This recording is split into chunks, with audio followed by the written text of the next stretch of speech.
It was a regular Monday evening at our house, tucked away on the edge of a big city.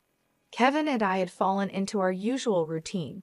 He was relaxing on the couch with a beer after a long day at his auto repair shop, while I, Linda, was focused on my laptop, keeping an eye on the latest index and forex currency trends. Our home, a cozy three-story place we chose for its promise of a bright future, now felt like a battleground as our lives were drifting apart. "So, how's the market today?" Kevin asked casually, but I could sense the tension underneath. This had become normal for us. "Same as always, ups and downs." "Forex is looking good, though," I replied, trying to keep things calm. Kevin scoffed, setting his beer down a bit too forcefully. "Forex again? You know, not everything that shines is gold, Linda." I sighed, closing my laptop, ready for the conversation we'd had too many times. "And not every car that comes into your shop is worth fixing, but you do it anyway because you see the value in it." "Why can't you see the value in what I'm doing?" "Because cars are real, Linda. You can touch them, fix them, sell them.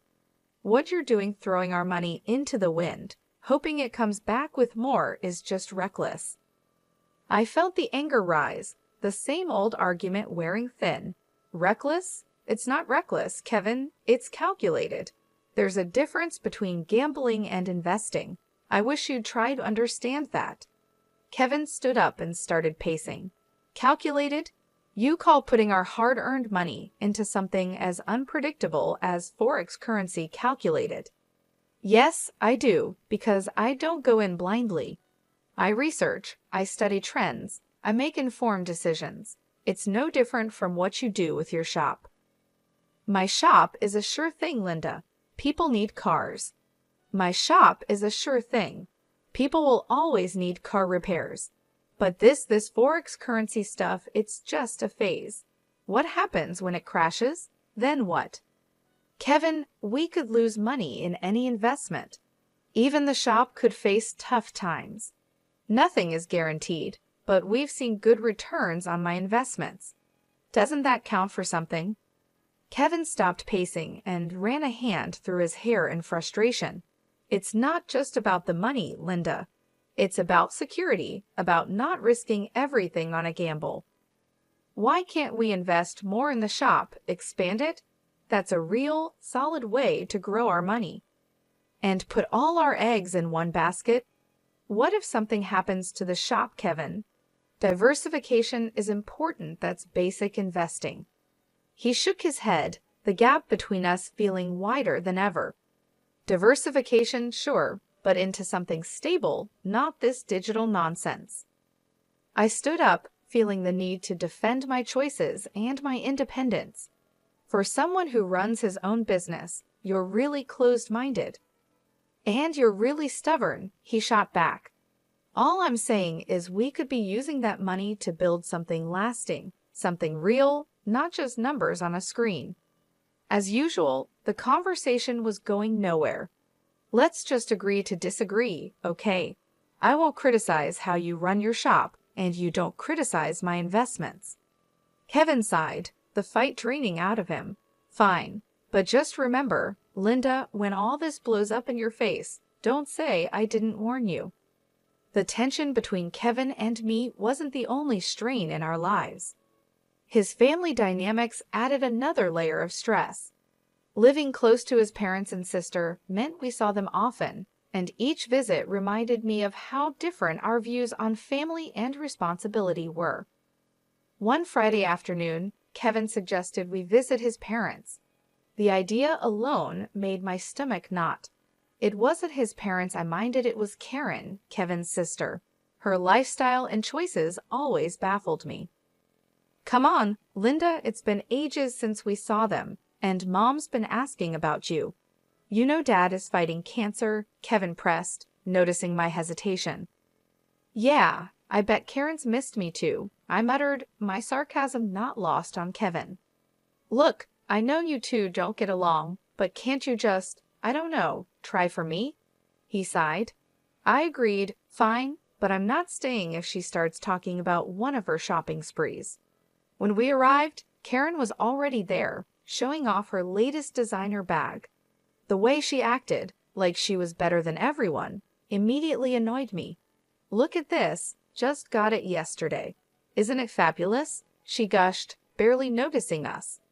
"It's something," I managed to say, holding back my irritation. Kevin's mother, unaware of the tension, welcomed us. "Linda dear, so glad you could make it. You two should visit more often." The afternoon dragged on with Karen taking over the conversation, talking about her latest vacation and shopping adventures. I tried to stay calm, barely speaking, but my patience was running out. "So Linda, still playing with your index and bits?"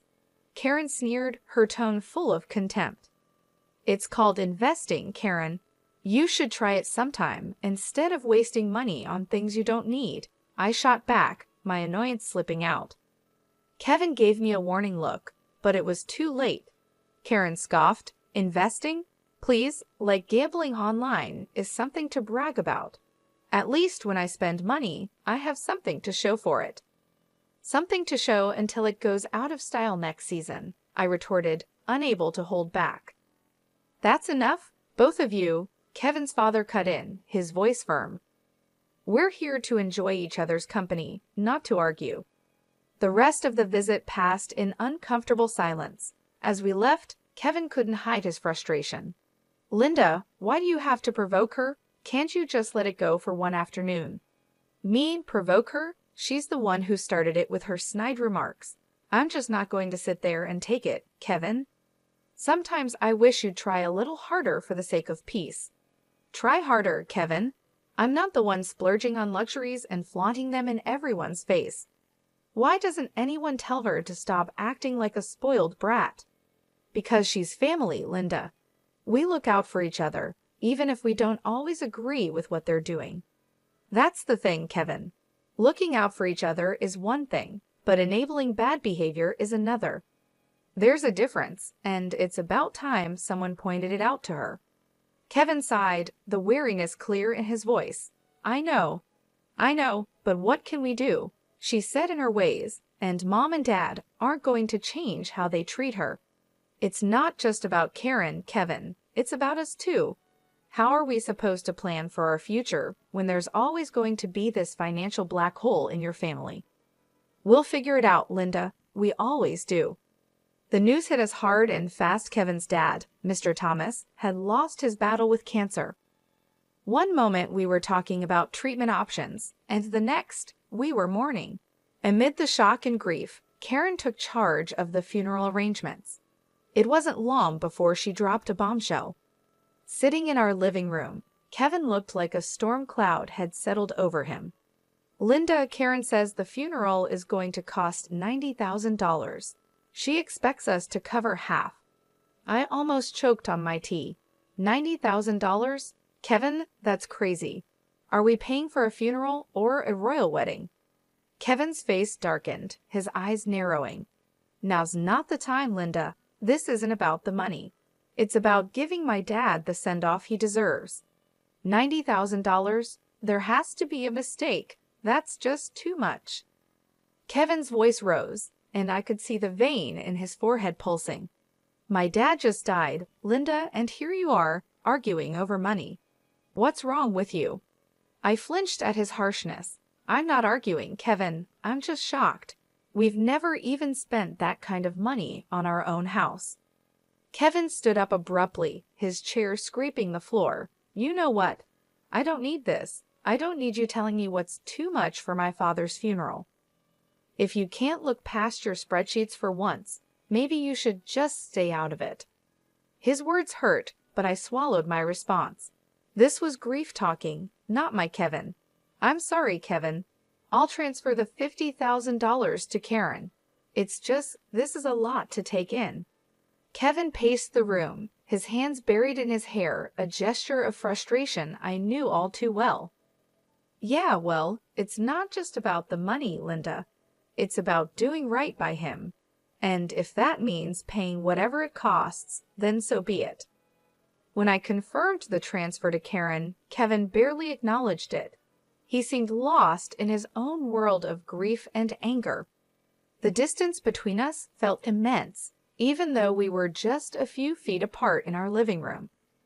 Walking into the funeral agency, I felt the weight of the world on my shoulders. The past few days had been a blur of grief and confusion, but nothing could have prepared me for what I was about to find out. "I'm here for Mr. Thomas's funeral," I told the woman behind the counter, trying to keep my voice steady. She looked up from her computer with an apologetic expression. "I'm sorry, ma'am, but you're a day late. Mr. Thomas was cremated yesterday." My heart stopped. What? But I was told the funeral was today. She shook her head gently, her eyes full of sympathy. "The family requested to move the date forward. I'm very sorry for your loss and the confusion." I stood there in shock, my mind racing. How could Kevin not tell me? Why was I kept in the dark about such an important change? Fuming, I dialed Kevin's number, my fingers shaking with anger and disbelief. "Kevin, why didn't you tell me the funeral was moved? I just showed up like a fool, only to find out I missed everything." Kevin's voice was cold and distant. "Because I didn't think you cared, Linda. All you've done is complain about the costs and question every decision. Why would I think you'd want to be there? Because he was my father-in-law, because I'm your wife. How could you just leave me out like that?" My voice cracked, a mix of hurt and fury. "Well, maybe not for long," he shot back, and I could hear the bitterness in his voice. "What's that supposed to mean?" I demanded, my heart sinking. "I'm done, Linda. I can't do this anymore. I can't be with someone who's so indifferent. You care more about your bitcoins and index than this family. I've got the divorce papers ready." His words hit me like a slap in the face. Divorce? Was he serious? You're kidding, right? Over this? Kevin, we can talk about it. We can work things out. "No, Linda. It's too late. The house is going up for sale. We'll split everything and go our separate ways." That was it. I was speechless, the reality crashing down on me. This wasn't happening, it couldn't be. Stunned, I wandered back to the parking lot, feeling lost. As I was heading back to my car, I saw Karen pulling in, driving a brand new luxury car. The sight of it made my blood boil. "Nice car, Karen. Where'd you get the money for this inheritance?" I asked, trying to keep my voice steady.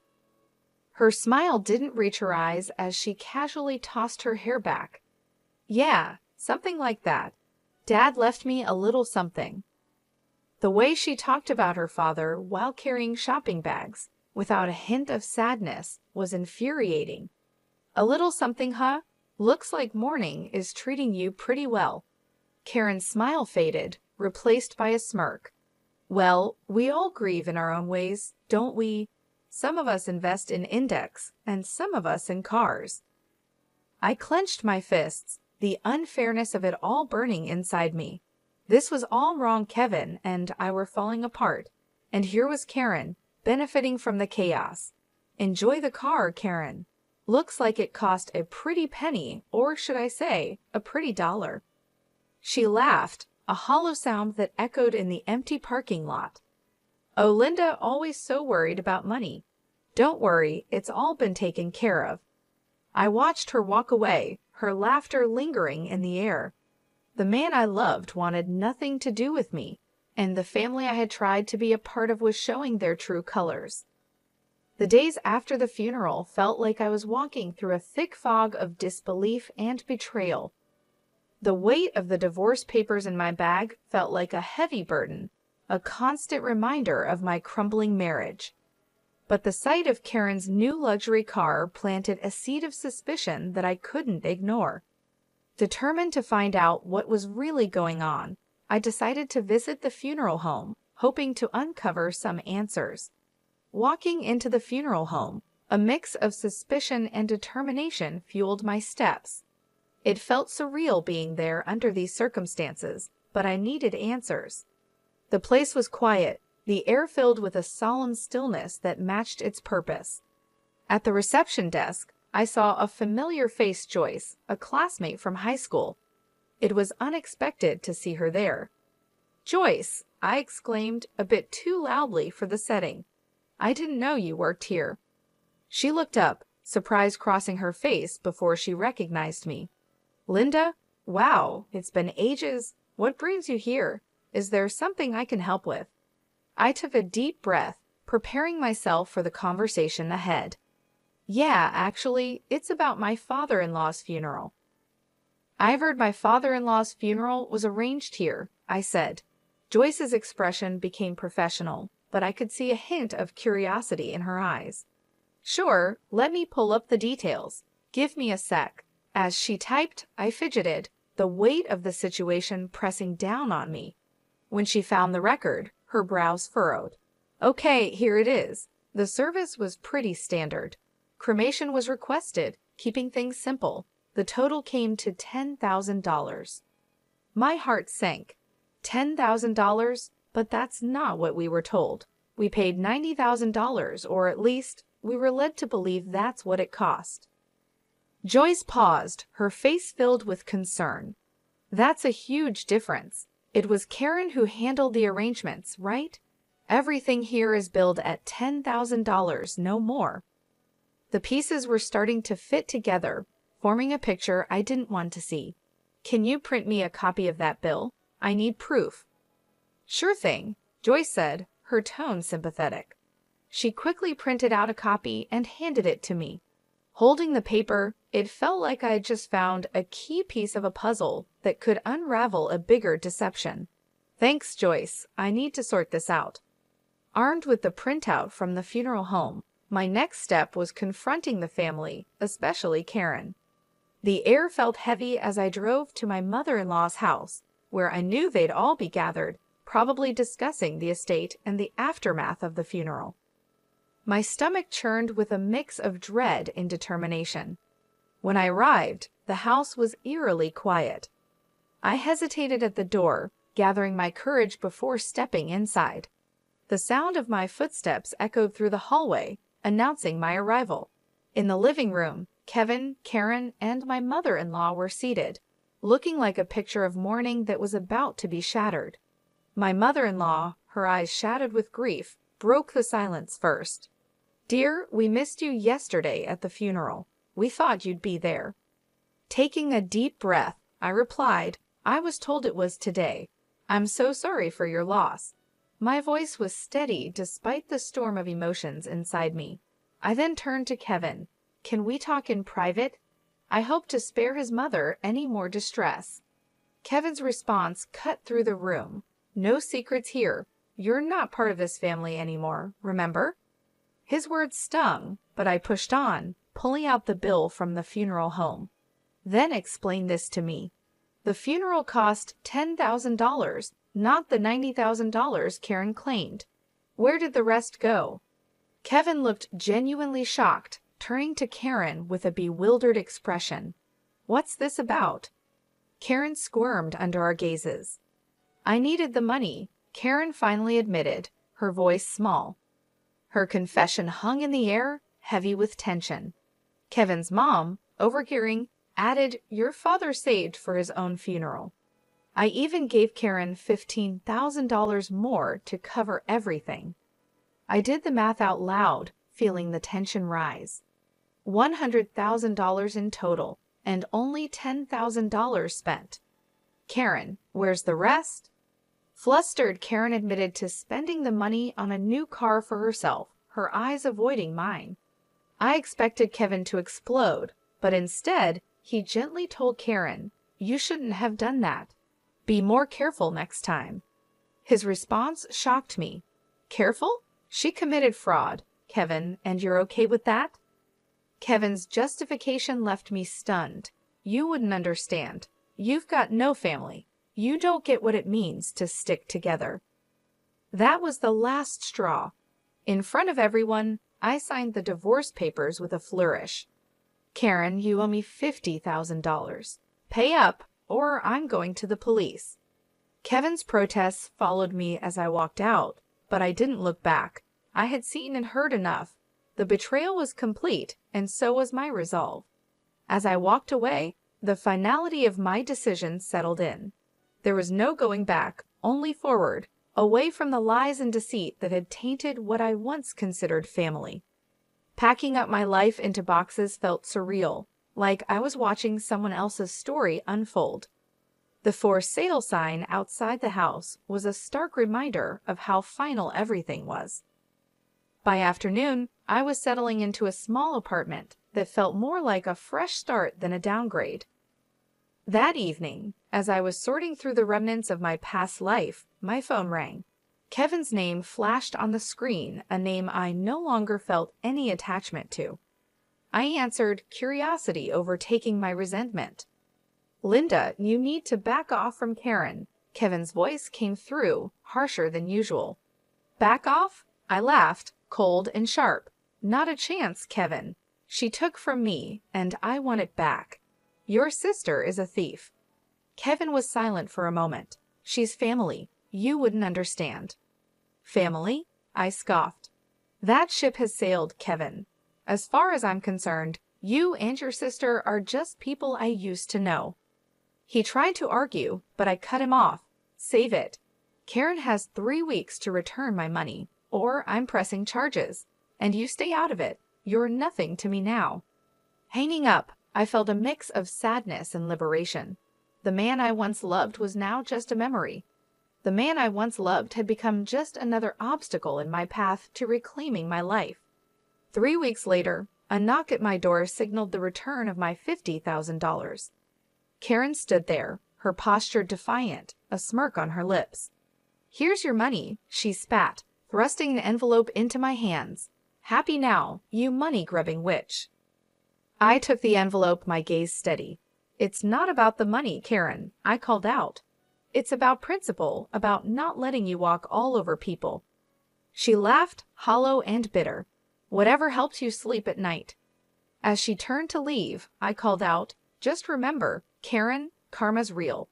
What goes around comes around." Closing the door, I leaned against it, the envelope heavy in my hand. The money was a small victory, but the real win was standing up for myself, refusing to be a victim of their greed and lies. Life had found a new rhythm, calmer, more predictable when, out of the blue, my phone rang. The number on the screen was one I hadn't seen in a while. It was Kevin, a voice from a past I had neatly put away. "Hey, I need a favor. A big one." Kevin's voice sounded more worn than I remembered. I paused, the suddenness of the call catching me off guard. "A favor? Kevin, we're past favors, don't you think?" "It's Karen. She's in deep this time. Debt's up to her eyeballs, and the wolves are at the door. We've sold everything, the house, the shop, it's still not enough." His words took a moment to sink in. "And you're calling me? Why? I'm not part of the circus anymore, Kevin." He sighed, the sound of desperation clear. "Come on, don't be like that. You got out, made it big with your trading. Can't you spare something for old time's sake?" I couldn't believe what I was hearing. After everything, he still saw me as a lifeline for their mess. Spare something for her, after she nearly ruined us with her lies? You've got some nerve, Kevin. It's not just for her, it's for all of us. You wouldn't be where you are without me, don't forget that, he countered, his voice edged with bitterness. A short, sharp laugh escaped me. "Where I am is despite you, not because of you. You think I owe you. That's rich." There was silence on the line, heavy and uncomfortable. "So that's it then? You're going to turn your back on us?" he asked. "Us? There's no us, Kevin. There hasn't been for a long time. And as for turning my back, I think you've got me confused with someone who still cares." Hanging up, I felt a mix of emotions, anger, yes, but also relief. That chapter of my life was truly closed now. Sitting in the living room of my new house, a place that finally felt like home, I knew I was ready to move on. I had earned with my hard work and determination. I realized how far I had come. This was my sanctuary, built not on lies and manipulation, but on my strength and effort.